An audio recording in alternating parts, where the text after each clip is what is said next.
Media کے نقصانات کو کنٹرول کرنے کی ایک ٹیکنیک یہ ہے کہ آپ بچے کے ہاتھ میں جو موبائل یا ٹیبلٹ یا کمپیوٹر ہے آپ اس کی مدیریت خود کریں۔ پہلی بات تو یہ کہ بچوں کو یعنی چھوٹی ایج میں بالخصوص ان کے بالغ ہونے سے پہلے موبائل لے کے نہ دیں۔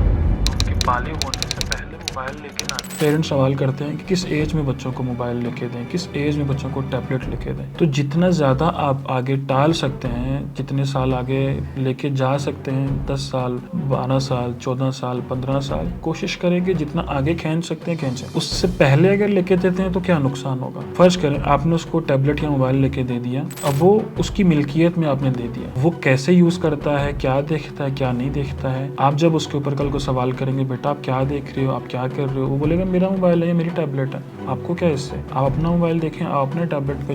جو کرنا چاہیں کریں۔ لہٰذا اس کا نقصان یہ ہوگا، پھر بعد میں آپ اس کو کور بھی نہیں کر سکیں گے۔ تو بہترین حل یہ ہے کہ بچے گھر کے سربراہ کا یا فرض کریں ماما کا یا بابا کا موبائل یوز کریں، تاکہ ان کے ذہن میں سب سے پہلے یہ چیز ہو کہ موبائل میرا نہیں ہے، ملکیت میں مما اور بابا کی ہے، ایک بات۔ دوسری بات یہ کہ اگر فرض کریں کچھ ٹائم کے لیے آپ اس کے موبائل ہاتھ میں دیتے ہیں یوز کرنے کے لیے، فرض کریں وہ گیم کھیل رہے یا کارٹون دیکھ لے، انیمیشن دیکھ لے، تو کوشش یہ کریں کہ چلتے پھرتے گاہے بگاہے چیک کرتے رہیں کہ میرا بچہ موبائل یا ٹیبلٹ پہ کیا دیکھ رہا ہے۔ فرض کریں اگر آپ اس کو بالکل ہی چھوڑ دیں گے اس کے حال پہ کہ وہ جو چاہے وہ دیکھ سکے اور وہ دیکھ رہا ہے، تو ظاہر ہے اس کے نہ چاہتے نقصانات اس کے ذہن پہ بیٹھ رہے ہیں، اور جیسے جیسے مسلسل کچھ مہینے چند سال جب یہ مسلسل اس کنڈیشن میں موبائل کا یوز کرے گا کہ اس کو پوچھنے والا کوئی نہیں ہوگا، تو اس ٹائم بعد میں کاش کرنے کا کوئی فائدہ نہیں ہوگا اور بچہ آپ کے ہاتھ سے کافی حد تک نکل چکا ہوگا۔ بہت سارے پیرنٹ سوالات کرتے ہیں کہ مثلا ہم اس کنڈیشن میں کیسے اس کو ٹیکل کریں۔ تو سب سے پہلے والے پوائنٹ یہ ہیں کہ آپ کو شروع سے ہی بچے کو عادت یہ ڈالنی ہے کہ بیٹا موبائل مما کا ہے یا بابا کا ہے، آپ کو یوز کرنا ہے تو مما یا بابا آپ کو دیں گے،